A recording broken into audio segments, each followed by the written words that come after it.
accusations du Parlement européen. Après une première résolution il y a quelques mois, les eurodéputés ont récidivé le 14 septembre avec un nouveau texte qui appelle Libreville à cesser de harceler, intimider et persécuter les opposants et à libérer immédiatement toutes les personnes encore détenues illégalement.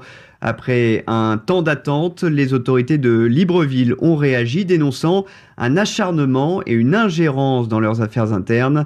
L'opposition de son côté se félicite de cette prise de position. Ezra Zikoumana. La réaction du gouvernement gabonais est très vive. Le ministre en charge de la communication et son porte-parole, Alain-Claude Bilibinze, a réfuté toutes ces accusations avant de s'en prendre à une organisation qui ne respecterait pas la souveraineté de son pays. Le Parlement européen dit ce qu'il veut. Il n'y a pas d'opposants harcelés au Gabon.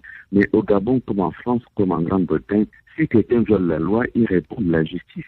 Je suis désolé, monsieur. Encore une fois, il n'y a pas de souveraineté au-dessus des autres. Le Parlement européen n'a pas été élu par des Gabonais. Il a été élu par des Européens. Et très franchement, qu'on laisse les Gabonais gérer leur démocratie en toute sérénité. Mais ce n'est pas ce que pense le président du parti d'opposition Union nationale.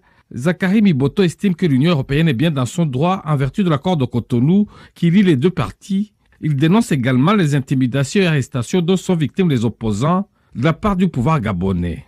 L'Union nationale se reconnaît globalement dans la résolution, qui est la deuxième d'ailleurs, de l'Union européenne sur le Gabon. Et moi je dis qu'il n'y a pas du tout d'ingérence de la part de l'Union européenne dans ce qui se passe aujourd'hui au Gabon et nous encourageons l'Union européenne à persévérer dans cette voie.